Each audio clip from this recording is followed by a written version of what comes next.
المغرب قدم لي الكثير جدا، قدم لي المواقع، قدم لي العلم، قدم لي التقدير، والأهم من ذلك كله قدم لي أبنائي. أجد نفسي مغربيا وسط المغاربة وسودانيا وسط السودانيين. حاورت 29 رئيس دولة.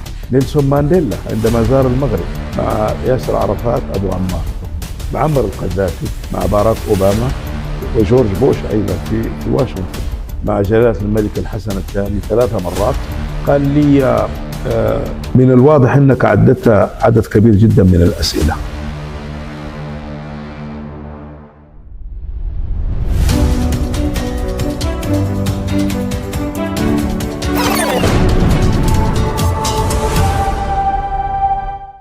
مساءكم سعيد، مساء الخير لكل المغربيات ولكل المغاربة داخل الوطن وخارجه. سعيد مجددا بلقياكم في حلقة جديدة في موضوع جديد مع ضيف جديد. ضيفي اليوم هو قامة وطنية في الإعلام، في الصحافة، شخصية بارزة برزت بطبيعة الحال خلال العقود الأخيرة كقامة إعلامية كبيرة. سعيد لكون أن الضيف العزيز اللي هو أستاذ طلحة جبريل، مرحبا بداية بك في برنامج من العاصمة. شكرا جزيلا على طيب كلماتك، وسعيد جدا أن أكون معك في هذا الحوار المفتوح. شكرا الأخ طلحة جبريل، مقامك عزيز علينا وبيننا في المغرب. لا أقول أنك شخصية عربية، أنت شخصية مغربية أولا، قوي الانتماء حتى الثمالة ببلدك الثاني اللي هو المغرب، على اعتبار أنكم تعرفون أن الأستاذ طلحة جبريل هو من أصول سودانية، هو ينتمي إلى الشعب الشقيق وما أطيبه الشعب السوداني. وفي نفس الآن الموضوع هو حول المسار الإعلامي والمسار السياسي للأستاذ طلحة جبريل. أنتم تعرفون على أنه لا يمكن أن نفصل ما بين تجربة طلحة جبريل كإعلامي كبير، كقامة وطنية إعلامية مغربية، كقامة عربية، وأنا أعتبره بكل صراحة عميد الإعلام العربي وعميد الإعلام المغربي، وهو من عمداء الإعلام الدولي.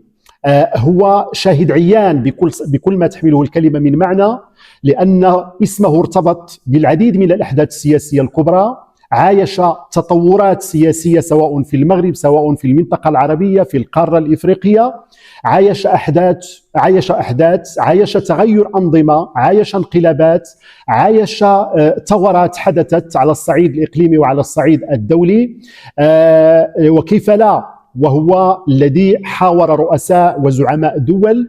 لن أعطيكم عدد الرؤساء ولا عدد الزعماء ولا عدد القادة، هم ملوك وهم رؤساء في نفس الآن. سأترك له المجال ليخبركم حقيقة بكم، ولا أعتقد بكل صراحة أن هناك إعلامي على الصعيد الدولي حاور هذا العدد الكبير الذي ستتعرفون عليه من خلال هذا الحوار لزعماء الدول. كذلك هو في نظري هو الإعلامي الوحيد الذي حاور بعض الزعماء، وأنتم تعرفون وستكتشفون على أنه مجرد ذكر أسماء هؤلاء ترتعد فرائص المرء. وأنا قد أسأله بطبيعة الحال عن بعض التفاصيل سواء قبل تحضير هذه اللقاءات أو هذه المقابلات، وبطبيعة الحال هو تقاسم العديد من المعلومات والعديد من المعطيات مع الجمهور، مع الصحافة، مع السياسيين. لكن أنا على يقين بأنه يحتفظ لنفسه ببعض المعلومات، ببعض الطرائف، ببعض الجوانب المرتبطة بالكواليس بالتحضير. وسأحاول ما أمكن صبر أغوار هذه المعطيات للحصول على حصرية فيما يتعلق بطريفة، بمعلومة. وأنا أدرك انطلاقا من أخلاقه، انطلاقا من التزامه المهني والإعلامي، أنه يحافظ على واجب التحفظ في بخصوص العديد من اللقاءات. لن أطيل عليكم. موضوعي اليوم بكل صراحة هو طلحة جبريل الإعلامي الصحفي، وارتباط هذا الاسم بالأحداث الدولية سواء الإقليمية سواء الوطنية سواء في العالم العربي. مجددا مرحبا بك الأستاذ طلحة جبريل، سعيد بلقياك في هذا البرنامج. وبطبيعة الحال سأترك لك الكلمة الأولى قبل أن أبدأ في طرح الأسئلة. شكرا جزيلا دكتور الأحسن، شكرا على هذا التقديم الضافي، شكرا جزيلا، شكرا كثيرا. في الواقع يعني هذا من فضلك هذا الكلام الطيب الذي قلته في حقي. في البداية تحدثت عن دعني أبدأ بها مسألة الانتماء. فسأقول كلاما يعني مقنعا وليس فقط كلاما عاطفيا. أنا سوداني، جئت للمغرب تقريبا في سن متبكرة جدا، يعني مجرد البكالوريا وكنت صغير في السن، ودرست في كلية الآداب والعلوم الإنسانية في الرباط. ثم بعد ذلك على الرغم من أني درست في الفلسفة واجتماع وعلم النفس، ولكن جاءت الصحافة وتلك قصة طويلة، وصار مساري ليس في الجانب الفلسفي. وأنا كما أقول دائما من الفلسفة تعلمت كيف أفكر، ومن الإعلام أو من الصحافة تعلمت كيف أتصرف. ولكن في مسألة الانتماء سأقول كلاما يعني أنا مقتنع به، ليس على عاطفة أو شيء من هذا القبيل. وسأعود أقول المغرب قدم لي الكثير جدا، قدم لي المواقع، قدم لي العلم، قدم لي التقدير، والأهم من ذلك كله قدم لي أبنائي. فبالتالي أتذكر أن كنت في إحدى الدول العربية فسألوني هذا السؤال، قالوا لي هل أنت مغربي أم سوداني؟ قلت لهم جرت العادة أن ينتسبوا الأبناء لآبائهم، ولكن أنا قررت أن أنتسب إلى أبنائي وهذا حقي. فأبنائي مغاربة من أم مغربية، فإذا أنا أنتمي إلى هؤلاء، وهذا هو الوضع الطبيعي. بالنسبة لهذا الانتماء، هذا ليس فقط هذه قناعة وفي نفس الوقت شعور داخلي. هذا من بين الأشياء التي يعني تطرقت لها، وأود أن أقول هذا الكلام وأنا فخور جدا بأنه أجد نفسي مغربيا وسط المغاربة وسودانيا وسط السودانيين. هذه المعادلة عرفت كيف يعني بشكل أو بآخر أن أحافظ عليها. أما المسار المهني ففيه الكثير والكثير جدا. سأقول لك أنا حاورت 29 رئيس دولة، ولا أعتقد بأنها ما بين رئيس تكون محددا ما بين رئيس دولة ورئيس حكومة، ولكن رئيس حكومة بمثابة رئيس دولة.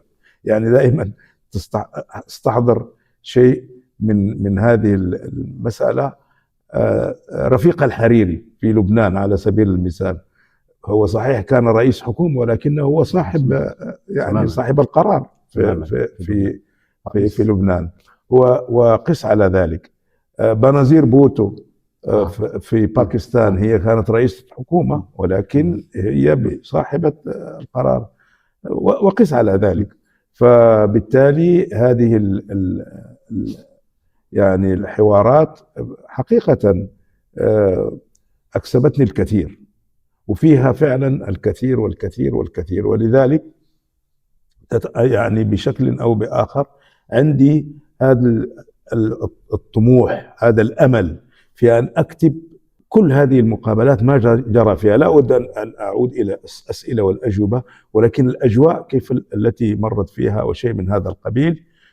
وفي هذا الأمر يعني أقول شيئين، يعني من المقابلات التي لا تنسى بالنسبة لي أو الحوارات التي لا تنسى، حواري مع جلالة الملك الحسن الثاني 3 مرات، وحضور جميع ندواته الصحفية، وسافرت معه داخل وخارج المغرب، ما قاله خارج التسجيل.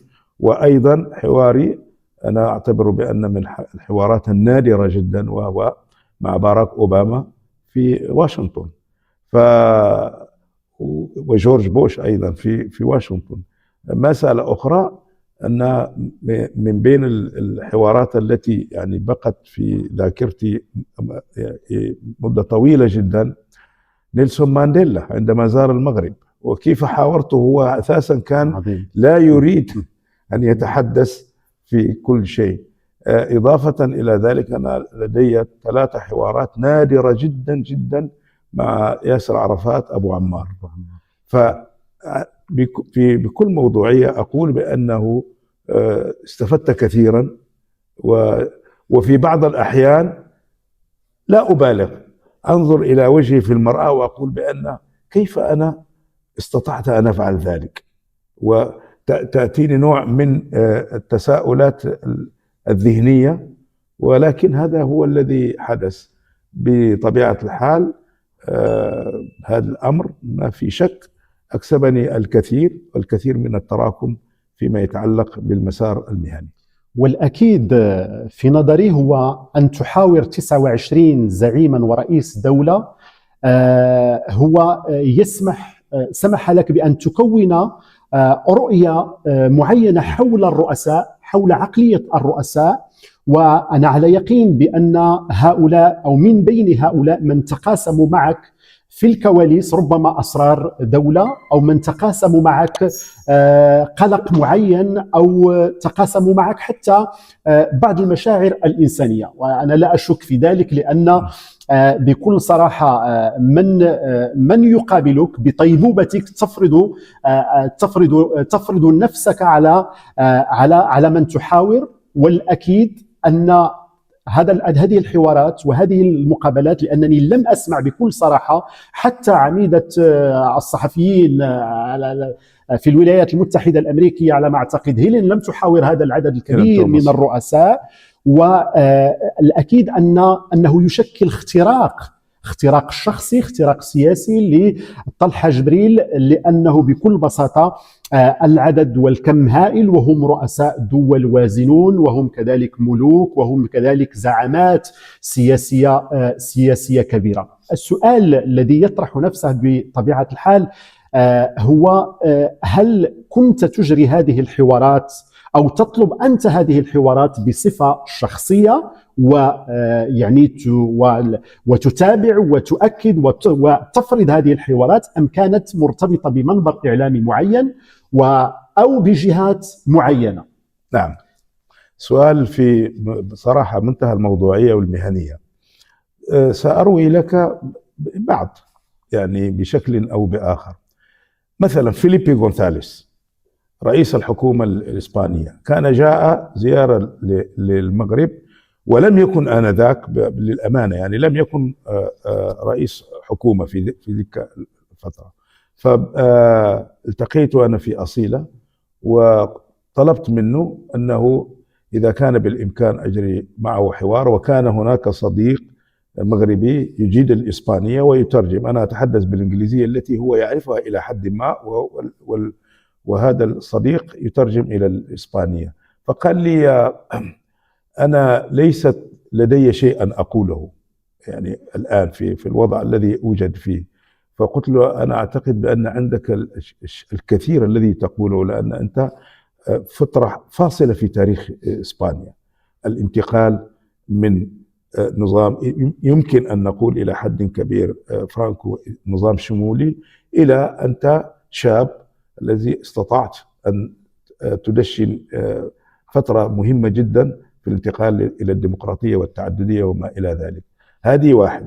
مسألة أخرى على سبيل المثال نيلسون مانديلا، قيل طلبت أن يلتقطون لي صورة معه، وكان تعليمات بأنه لا تسأل أي سؤال، لأنه الرئيس مانديلا لا يريد أن يدلي بأي حوار في المغرب، جاء في زيارة وما إلى ذلك. فقلت له، وأنا أشكره على التقاط الصورة وما شابه ذلك، فقلت له لا أعتقد بأنك أنت يعني أدليت بأي حوار أو تصريح لصحفي أفريقي بغض النظر عن جنوب إفريقيا التي، فما المانع في إذا أنا سألتك ربما سؤالين أو 3 أسئلة؟ فقال لي أوكي. تكلمت معه طبعا بالإنجليزي، فقال لي أوكي. فطرحت الأسئلة وهو واقف، يعني احنا ليس جالسين أو شيء من هذا القبيل. فقلت له بأنه إذا طلبت من قامة مثل نيلسون مانديلا، يعني جايجانتيك، يعني رجل عظيم، أنه 3 أسئلة تكون 3 أسئلة أخرى، فلا أعتقد. وهكذا أصبحت إلى أن أخذت منه 27 دقيقة. 27 دقيقة كان فيها كم هائل من الأسئلة، لأنه هو واقف كان مقتضب في حواراته. هذه المسألة الثانية. أنا بخصوص هذا الحوار وهذه المقابلة مع الزعيم نيلسون مانديلا، ونحن نعرف كيف تطورت مواقف جنوب إفريقيا من قضية الصحراء المغربية، ومواقف الرجل آنذاك حينما قدم إلى المملكة المغربية. وبطبيعة الحال المغرب نعرف على أنه لعب دور كبير في دعم نضال نيلسون مانديلا، في دعم حركة التحرر الوطني بجنوب إفريقيا. لكن التطورات للأسف الشديد مع من جاءوا بعد نيلسون مانديلا كانت سلبية. في هذا الجانب هل كان هناك تبادل بخصوص هذا موقف الرجل من هذه القضية، وكيف كان ينظر إلى المملكة المغربية؟ صحيح، هذا الحوار جرى في قرب قصر الصخيرات في فندق لونفيتريت على وجه التحديد. ولماذا كان هو هناك؟ من أجل أنه يبعد عنه كما يسمون في بعض الأحيان الصحفيين الفضوليين. من بين يعني الأسئلة أو السؤال الأول الذي طرحته عليه، قلت له يقال بأن زيارتك هذه لها أهمية كبيرة جدا، هكذا يقول المغرب. فقال لي بالحرف، قال لي بأن أنا جئت لأشكر هؤلاء الناس الذين وقفوا معنا كان كل الدول الإفريقية كان عليها ضغوط ألا تقف معنا. أكثر من ذلك، قدموا السلاح وقدموا التدريب. كيف ذلك؟ الذين يعرفون هذه التفاصيل هم الذين يتحدثوا عنها. وقال لي اللي جيت أقول لهم كلمة واحدة، وأتذكر يعني هكذا قال لي just thank you I appreciate it. جملة واحدة، شكرا جزيلا، أنا أقدر ذلك. لذلك هذه هي زيارتي، ولهذا السبب لا يعني تجنبت أن تكون هناك جانب إعلامي أو شيء من هذا القبيل. فزيارة نيلسون مانديلا كانت لشكر، يقدم الشكر للمغرب بكل مكوناته من ملكه إلى كل المكونات. ما يعني تلقوا المؤتمر الإفريقي، مؤتمر الوطني الإفريقي في جنوب إفريقيا من المغرب. فكانت هذه هي أساس الغرض من هذه الزيارة التاريخية في الواقع. وكما قلت للأسف أنه فيما بعد الأمور تغيرت، لأنه لا يوجد كما يعني سمعت في أمريكا يوجد نيلسون مانديلا واحد في العالم الذي عاش سنوات طويلة جدا في السجن، ورغم ذلك عندما خرج قال بأنه الآن تصالح، يعني لم يحمل ذرة حقد ولا شيء ضغينة من هذا كبار إلى أبعد الحدود. كما قلت للأسف الشديد أن الجزء من الطبقة السياسية وليس كل الطبقة السياسية في جنوب السودان تدعم جبهة البوليزاريو أو تقف موقف العداء ضد المغرب، خلافا لنيلسون مانديلا بطبيعة الحال الذي وقف إلى جانب، الذي اعترف بما قدمته المملكة المغربية. ونتذكر جميعا الزيارة التاريخية إلى المغرب. السؤال فيما يتعلق بهذه الحوارات، بطبيعة الحال هناك حوارات. أود أن أسألك بخصوص الحوارات أو المقابلات التي ارتبطت بسياق سياسي معين، سواء بتطورات حدثت أو بانقلابات حدثت أو بثورات حدثت أو فقط أن كان هناك حدث سياسي ما وجاء الحوار إما أنه قبل هذا الحدث السياسي أو إبان الحدث السياسي أو مباشرة بعد حدث سياسي معين في هذا المسار المهني للأستاذ طلحة جبريل. يعني تحضرني في هذه المناسبة 4 حوارات، يعني ردا وجوابا على سؤالك دكتور الأحسن. الواقعة الأولى كانت مع بنظير بوتو، كانت في لندن. فطلبت بطبيعة الحال عن طريق وقتها أنا كنت أستعد للانتقال إلى واشنطن، وبالتالي توليت منصب مدير تحرير في لندن لمدة قصيرة.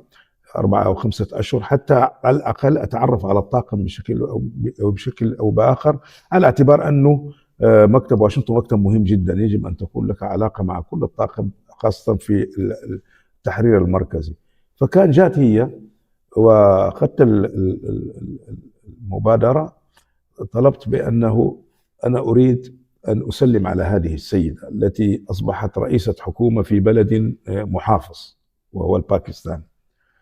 فعندما ذهبت كانت جالسة وكان الساري الذي يرتدوه في الهند وفي باكستان أزرق، وكان فوق في السويتة التي يعني والجناح التي تجلس فيه تقيم فيه في الفندق لوحة أيضا باللون الأزرق.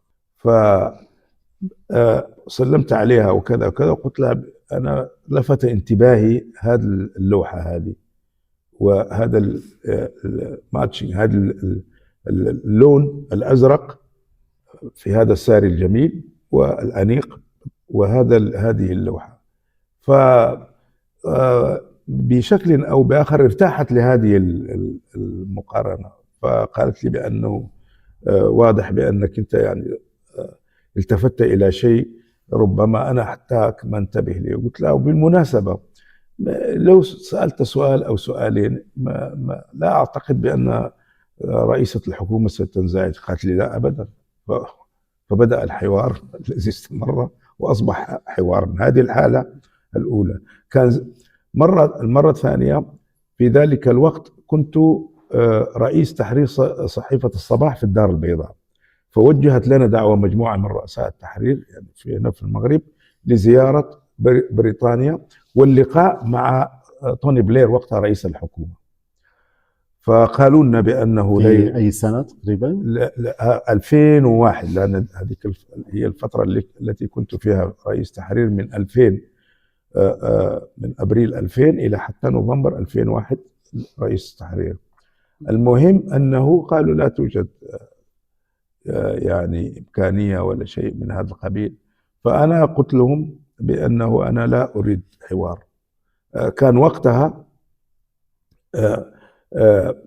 بصراحة أنه عدد من وزراء الخارجية ورؤساء يكتبوا مقالات خصيصا لتنشر في الصباح باعتبارها في ذلك الوقت صحيفة مستقلة، والمهم الذين عاشوا تلك الفترة يتذكروا هذا. فأنا قلت لهم أنا كل ما أريده هو أن أطلب من رئيس الوزراء أنه ننشر له مقال في الصحيفة، لا أكثر ولا أقل. فاستحسنوا الفكرة فقالوا لي طيب أن ليس اليوم ولكن غدا. جيت استلمت أعطوني الحوار بالإنجليزي، المقال عفوا. فقلت له يعني إذا أخذت معك يعني بعض الوقت يعني بضعة دقائق. فبضعة الدقائق تمددت. أنا هذه طريقتي كانت معهم. هذه الثانية. الثالثة مع جو بوسانو كان رئيس حكومة جبل طارق، وكانت هناك مشكلة كبيرة للجالية المغربية في جبل طارق. فوصلت إليه أنا في الحقيقة، التقيته قبل أن يصبح رئيس الحكومة. كان رئيس رابطة المغاربة محمد الصرصري الله يذكره بخير، هو اللي سهل لي أن ألتقي به، وهو نقابي جو بوسانو، على أساس أنه كان يدافع عن الجالية المغربية. فعندما أصبح رئيس حكومة أخذت حوار ونشر ذلك الحوار. فطلبت من المكتب وقلت لهم بأنه يعني هو استقبلني كنقابي، أنا سأكون سعيد جدا إذا استقبلني كرئيس حكومة. ففعلا قال لهم أوكي. فقلت له عندما نكون في حضرة يعني بما معناه في حضرة رئيس حكومة، يعني لابد أن تكون هناك بعض الأسئلة ليست حوار ولكن مجرد استفسارات. فأعطاني وقت كافي وكان الحوار. الواقعة الأخرى هي مع ياسر عرفات في مراكش. أبو عمار الله يرحمه. كنت أريد أن أسألك عن اللقاء مع ياسر عرفات كسؤال خاص. نعم. ياسر عرفات كان في مراكش لحضور مؤتمر. كان عندي صديق تونسي فيما بعد سيصبح نائب في البرلمان في تونس، صافي سعيد، وهو صحفي. فكان عنده علاقة طيبة جدا مع أبو عمار، لأنه كان هو في صحيفة السفير في لبنان أثناء الحصار، قضية الحصار وما جرى، وصبرا وشتيلة وما إلى التفاصيل هذه. فطلبت أنا من كان أبو مروان الله يرحمه، أبو مروان هو اللي مرافق لأبو عمار رحمه الله. فقلت له أنا لا أريد أذهب عن طريق أبو مروان لأنه سأحرجه. في تقريبا أي سنة؟ هذا سيكون تقريبا بعد الاجتياح. أريد السؤال، هل كان بعد لا بعد الاجتياح. بعد الاجتياح الإسرائيلي لجنوب لبنان. لا، وللحصار في بيروت، كان الحصار في بيروت وبعد مجازر صراحة لا ولكن يعني على يقين بأنه بعد هذا الذي حدث، يمكن في الفترة الذي كان فيها الحديث عن قمم فاس في ذلك الوقت، ولكن هذاك اللقاء على وجه التحديد كان في مراكش، أعتقد بعد قمم فاس اللي هي الأرض مقابل السلام وشيء من هذا القبيل. والمبادرة كان مشروع الملك، وكان اللقاء أو المقابلة كانت حول النضال الفلسطيني، حول علاقة ياسر عرفات بالدول المغرب مثلا. أنا كنت أريد أن أحاوره بشكل عام، ولكن وقعت شيء. في اليوم الذي أريد أن أحاوره نشرت الشرق الأوسط خبر يقول بأنه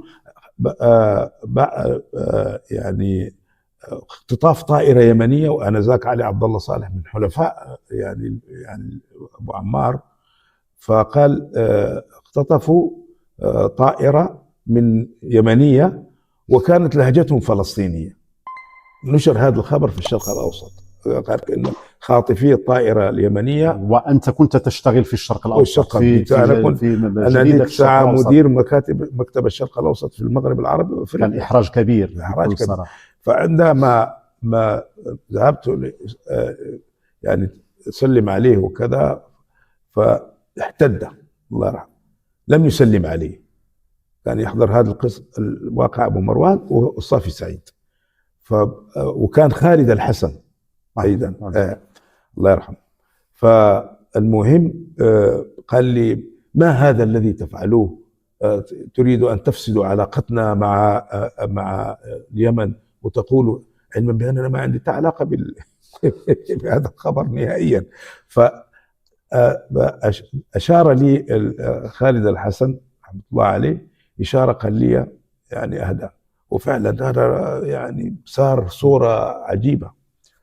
فالمهم بعد أن هدى، ما كانش لم يصافحني، بعد أن هدى قليلا وكذا، خالد الحسن قال له شيء أنا لم أسمعه، قال لي خالد الحسن تفضل سلم على الرئيس. فسلمت عليه. عندما سلمت عليه قلت له بأنه يا سيادة الرئيس. تحاسبني بجريرة؟ لا لم أناقش بهذا المنطق.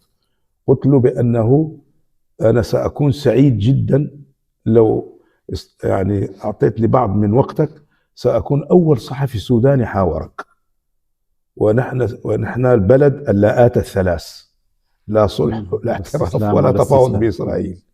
فتغير المود. قال لي لا تفضل، وجرى الحوار. هذه 4 يعني حكايات. هذه بكل صراحة تشكل درس لطلبة مدارس الإعلام ومدارس الصحافة، لأن في جزء كبير من هذه اللقاءات وهذه المقابلات لم تكن لتحصل ولتتم لولا طلحة جبريل، بمعنى حتى أنه يمثل جهة معينة أو هو يحضر للقاء أو لمؤتمر كإعلامي يمثل جريدة أو منبر إعلامي، لكن الدور الإعلامي يبقى حاسما في العديد من الإنجازات. نعم. وبالتالي يمكن اعتبار أن جزء من هذه المقابلات تمت حقيقة بفضل إصرار الاعلامي والصحفي طلحه جبريل بفضل الالتزام وبفضل بطبيعه الحال الشخصيه التي تفرض نفسها على رؤساء وزعماء الدول. بخصوص بالعوده الى حوارك مع ابو عمار مع ياسر عرفات، واللقاء كان في مراكش كما قلت لي، هل دار الحوار حول علاقة أبو عمار أو السلطة أو أظن منظمة التحرير الفلسطينية علاقتها بالمغرب آنذاك، حوار يخص العلاقة دعم المغرب للقضية الفلسطينية؟ نعم. هو في الحقيقة كله، ربما أقول يعني معظم الحوار كان منصب في العلاقات الفلسطينية المغربية الفلسطينية، والدور الذي منذ مؤتمر الرباط الذي كان يعني هو حاسم في بالنسبة للقرارات التي اتخذها بشأن القضية الفلسطينية. أساسا هو بعد حريق الأقصى كان لقاء أو كان موقف قوي من المغرب فيما بخصوص حريق الأقصى، حريق مسجد الأقصى. فكان الحوار ككل وتناول أشياء كثيرة، تفاصيل إنه علاقة المغاربة بالقدس وباب المغاربة وحي المغاربة إلى ما أشياء كثيرة، إضافة إلى يعني علاقات تاريخية وشيء من هذا القبيل. وهذا وضع طبيعي، لأن أنا أحاور في رئيس منظمة التحرير الفلسطينية في مراكش، فكان هذا هو يعني أغلب ما دار، وعلى حال موجود. هو هذا الحوار موجود وممكن يعود إليه ونشر في الشرق الأوسط. ولم هو طلب مني صراحة، قال لي بأنه يعني بلغ ناشري الشرق الأوسط أنه هذا الخبر الذي نشر نحن يعني سبب لنا إحراج كبير، شيء من هذا القبيل. سكت، أنا سكت، ما قلت نعم ولا لا. فمن بعد نشر الحوار، بعد النشر اتصلت بهم، لأن قلت بأنه إذا قلت قبل النشر ربما يضعوني في حرج. هذه هي الحقيقة. هل كانت هناك مفاجآت أثناء تحضيرك أو أثناء لقائك مع أي زعيم، ولم كنت تتوقع أن تحدث مفاجأة معينة؟ ونعلم على أن ترتيب هذه اللقاءات وهذه المقابلات، خصوصا التي يتم الإعداد لها سلفا، ليس تلك اللقاءات التي انتزعتها انتزاعا، بطبيعة الحال. هل كانت هناك مفاجآت؟ أتحدث عن لقائك وحوارك مع معمر القذافي، مع البشير الرئيس السوداني، أو مع جلالة الملك الحسن الثاني رحمه الله. طيب، بالنسبة لجلالة الملك الحسن الثاني، كان الحوار على وشك التحديث في 7 يناير 85 في القصر الملكي في مراكش. هذا أول حوار يجريه معه. حضرت قبل منها طبعا ندوات صحفية وشيء من هذا القبيل، ولكن الحوار كان هذا أول حوار. وجاء هم طلبوا مني، قالوا لي بأنه من ناحية البروتوكول الحوار سيكون معك، ولكن من ناحية البروتوكول يجب رئيس التحرير يأتي ويشكر صاحب الجلالة، لأنه حواراته كما نعرف كانت كلها تبث تلفزيون بعد أن تنشرها الجهة التي أجرت الحوار. فعندما بقينا في الحقيقة ذهبنا مع أحمد بن سودة رحمة الله عليهم كلهم إلى القصر الملكي وننتظر. فانتظرنا مدة لم تكن طويلة صراحة. بعدها خرج جلالة الملك الحسن الثاني، وقف في باب الصالون الذي سنجري فيه الحوار، أو القاعة في الواقع التي سنجري فيها الحوار. فوقف، سلمنا عليه، وقف، قال لي من الواضح أنك عددت عدد كبير جدا من الأسئلة. أنا شخصيا يعني كيف لماذا كان هذا الاستنتاج أو شيء؟ أخلي الاجتهادات، لم أدخل في تفاصيله. بعدها سألني، قال لي ما هي العلاقة بين المغرب والسودان، ولكن قبل ذلك أود أن أسألك. قيل لي بأنك أنت درست في كلية الآداب في الرباط، ما رأيك في كلية الآداب في الرباط؟ فجاوبت قلت له: يا صاحب الجلالة، بالنسبة لي كلية الآداب والعلوم الإنسانية في الرباط أعظم كلية في العالم، لأنها الكلية التي درست فيها، وفعلا أصبحت أصبح أزعم بأنني دارس وأنني جامعي.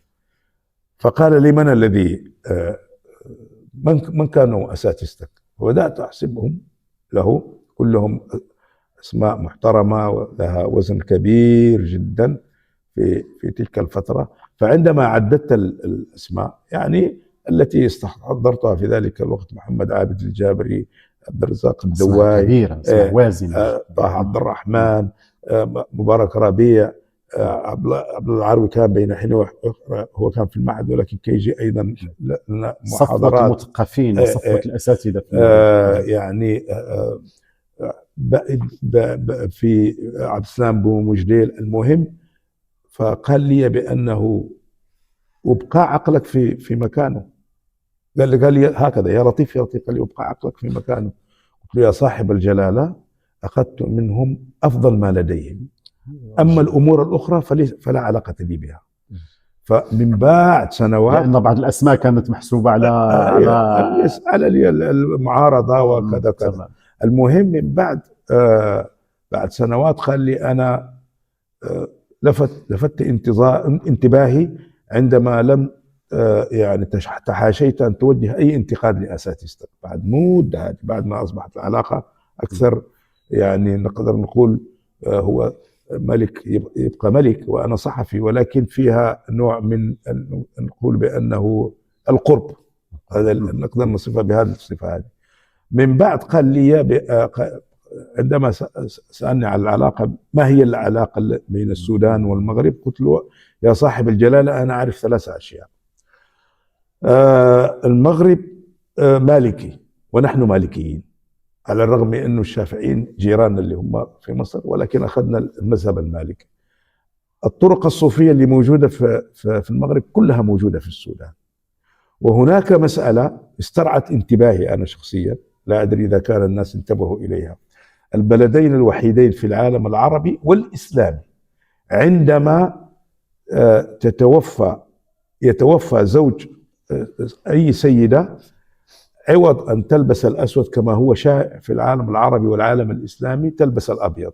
وهذا لا يحدث إلا في المغرب وفي السودان، الأرملة تلبس الأبيض. فقال لي: لاحظت أنه استحسن هذا الحديث؟ نعم. فقال لي بأنه هناك شيء آخر يربط المغرب بالسودان. قال لي: في موقعة فشودة، وحقيقة هذا الكلام وعليه حال من حسن الحظ أنه هذا ما أقوله مسجل وموجود. قال لي: في موقعة فشودة، الذي كان يترجم بين الجيوش الفرنسية اللي قادمة من تشاد، التي كانت أرادت أن تغزو السودان، والجيش السوداني الذي كان بقيادة البريطانيين، لأنه كانت في ذلك الوقت استعمار.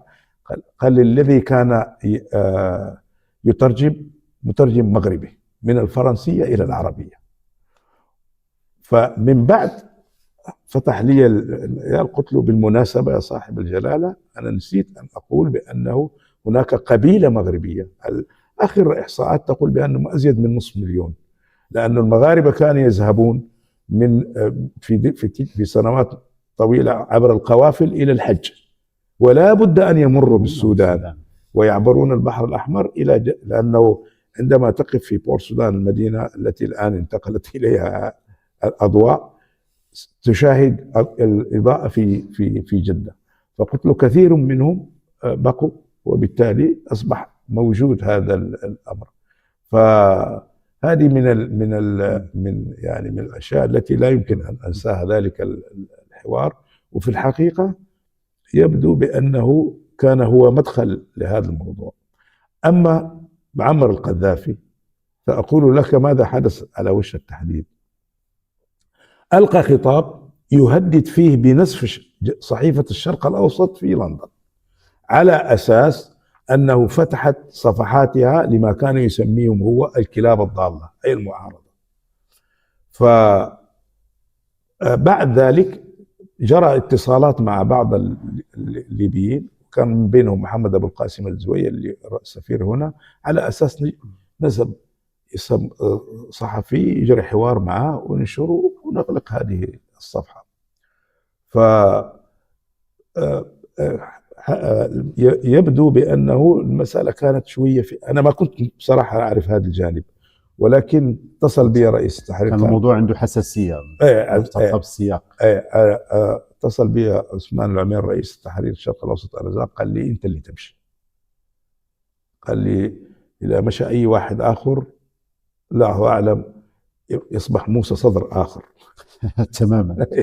فقلت له طيب أنا أمشي، مشيت. فاتفقنا على واحد يعني. وبالمناسبة كان قبل موسى الصدر، قبل اختفاء موسى الصدر في ليبيا، بالمناسبة كان قبل موسى الصدر، قبل اختفاء موسى الصدر في ليبيا أم بعد اختفاء؟ لا، بعد اختطاف موسى الصدر. فقال لي قلت له بأن نتفق في كود أنه هناك التليفونات لم تعد التليفونات يعني المحمولة أو شيء، والموجودة والفاكس ذيك الساعة الإنترنت هذا ما ظهرش فيه. فقلت له بأن إذا اتصلت بك هاتفيا وقلت لك بأن الطقس في طرابلس جميل وهادي، مدينة يعني على البحر أو شيء كذا، وفعلا الجلوس فيها ممتع وكذا، تعرف بأن الأمور سيئة. وإذا قلت لك بأنه طرابلس عيبها أنه فعلا حر وخانقة ورطوبة وكذا، معناها الأمور جيدة. هكذا اتفقنا. المهم بقيت في الفندق، كان يرافقني، وهذا أنا أعتقد بأنه من الأشياء الفارقة في مسار المهني، يرافقني ضابط برتبة عقيد اسمه يوسف الدبري، وأنا على الاسم حتى الجيل يتذكروا هذا الاسم هذا. فكان هو باعتبارنا جاي نلتقي محمد القذافي، فكان هو المرافق، يعني أنا معاه، يعني بمعنى آخر أنه أذهب أينما هو يذهب. ذهبنا إلى الخيمة، فجاء معمر القذافي فشاف فيا، سلمت عليه، قال لي هكذا بالحرف، قال لي تو ليش أرسلوا لي سوداني؟ هكذا باللهجة الليبية. قلت له يا سيد القائد، وهذا هو الاسم الذي كان، قلت له سيد القائد أنت زعيم للقومية العربية، والسودان جزء من العالم العربي، فماذا يضير إذا كان السودان؟ فهذه المسألة شوية رطبت الأجواء. قالوا لي أنت حاورت الملك الحسن الثاني؟ قلت له هو مش قول، هو فعل، هذا الأمر. فحتى لا يعني نتوه في هذه المسألة، قلت له سأكون سعيدا جدا في أن أحاورك. وفعلا حوار الأول أنا مرتين حاورته، الثالث كانوا معي صحفيين، ولكن الحوارات الخاصة مرتين. فبعدها يعني صراحة قال لي هو بالحرف، قال لي بعد نشر الحوار، وقال لي بأنه تبقى تعليماتهم أنه أبقى أنا في طرابلس حتى ينشر، لأن كان عندهم شك أنه ينشر هذا الحوار.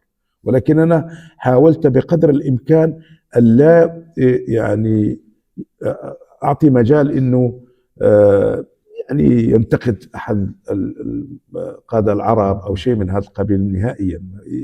مجرد ما أشعر بأنه كذا أدخل عليه بسؤال اشتقاقي، وقد كان عندما نشر قال لي بأن أنت أصبحت صديق للجماهيرية، وكل فاتح من سبتمبر يعني تعتبر نفسك مدعو إلى أعياد الفاتح من سبتمبر. الحوار أعتقد على أننا لا يمكن أن ننتهي من هذه المقابلة أستاذ طلحة جبريل، لأن الأحداث السياسية كثيرة واللقاءات كثيرة. يبقى كسؤال أخير لأن الوقت لا يسمح، هو يتعلق بالسودان، وأنت أجريت حوار مع عمر البشير. للأسف الشديد تطورات الآن على مستوى السودان نعرفها جميعا، ونتمنى الخير لهذا البلد الشقيق ولهذا الشعب الشقيق. انقسام حاد ما بين المكونات في السودان. كيف يتعاطى الإعلامي والإنسان والسياسي طلحة جبريل مع الأوضاع في بلده؟ أنا أشكرك على هذا السؤال، وأود أن أصحح معلومة. أنا لم أحاور أبدا واحد من الشموليين الذين استولوا على السلطة، لا نميري ولا عمر البشير ولا البرهان أبدا.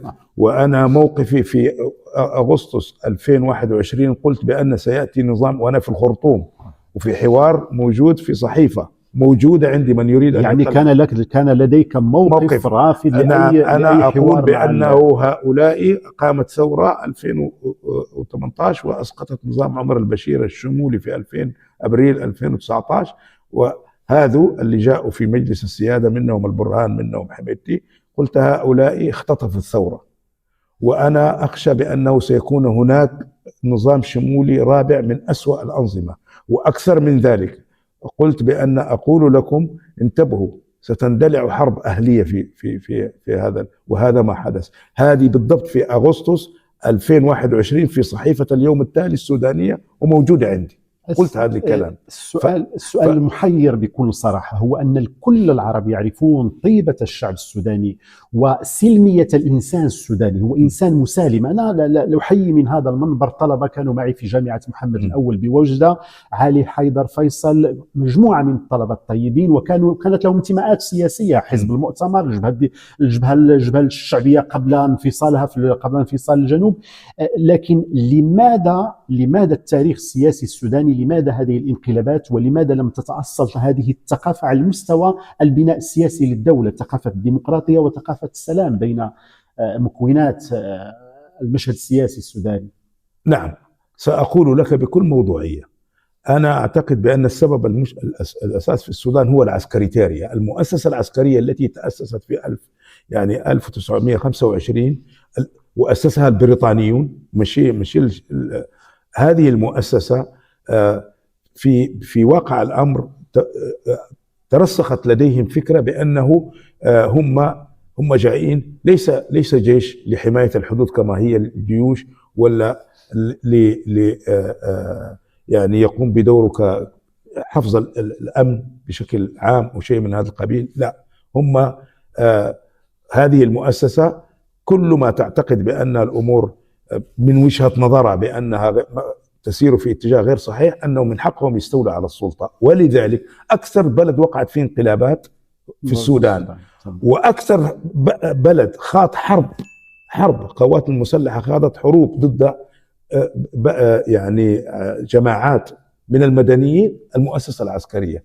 هذه المؤسسة العسكرية للأسف من استقلال السودان إلى يومنا هذا هي التي أعطت هذه الصورة. الشعب السوداني أعطى صورة أخرى، صورة الشعب السوداني المسالم الذي أسقط 3 أنظمة شمولية بمظاهرات، باعتصامات، بالإضراب بالعصيان المدني، بأشياء من هذا القبيل. بينما هؤلاء العسكريتارية فعلا هؤلاء ماذا يفعلون في كل مرة؟ يعني حرب الجنوب دمار، وحرب دارفور دمار، حرب النيل الأزرق دمار، وقس على ذلك. هناك انفصال تماما بين النخبة في السودان وبين المؤسسة العسكرية. هذه هي المشكلة، وهذه هي يعني إذا أراد أي أحد أن يفهم السودان لابد أن يفهم ذلك. نحن عندنا نخبة متقدمة بشكل غير عادي، سواء كانت في حتى في الأحزاب الليبرالية أو الأحزاب الاشتراكية أو قسم مع ذلك. دعني أقول أنا شخصيا لم أنتمي نهائيا لأي حزب من الأحزاب، ولكن يكفي أن نشوف على سبيل المثال حزب مثل الحزب الشيوعي لا يوجد له مثيل في العالم الثالث. على سبيل حزب مثل حزب الوطن الاتحادي وهو حزب ليبرالي أو حزب الأمة لا يوجد له مثيل في القارة الإفريقية ككل. أحزاب حقيقية برؤية ديمقراطية حقيقية، ولكن هذه هي المشكلة التي نعيشها الآن، تصطدم بالمؤسسة العسكرية. هذا هو.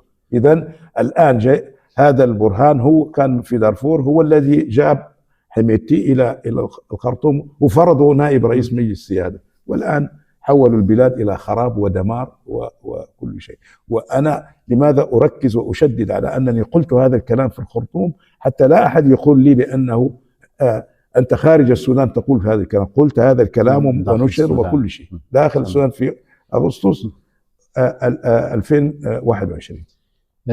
شكرا الأستاذ طلحة جبريل، كان لي شرف هذا اللقاء وهذه المقابلة معك، وأنا أعتبرك بكل صراحة صديق عزيز، ونشهد ويشهد كل المغاربة أنك مغربي حتى التمالة. شكرا. مغربي الانتماء، مغربي الثقافة.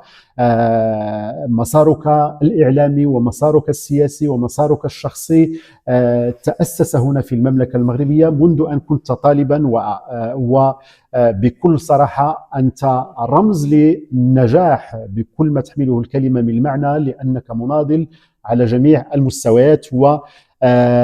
أقول هذا الكلام لأنني أعرف طلحة جبريل، أعرف أنه موجود في المملكة المغربية، قلبه مع الشعب السوداني، مع أبناء جلدته، ونتمنى لهذا الشعب ولهذا البلد أن يخرج من حالة الحرب المتواصلة. أنتم تعرفون الآن على أن هناك أكثر من 9 مليون لاجئ داخل السودان، وأنه لم يتبقى داخل العاصمة الخرطوم إلا 5% من سكانها، ولحدود الآن الاقتتال متواصل، وللأسف الشديد المنظمة الدولي لا يتحرك لإيجاد تسوية سياسية بين هذه المكونات.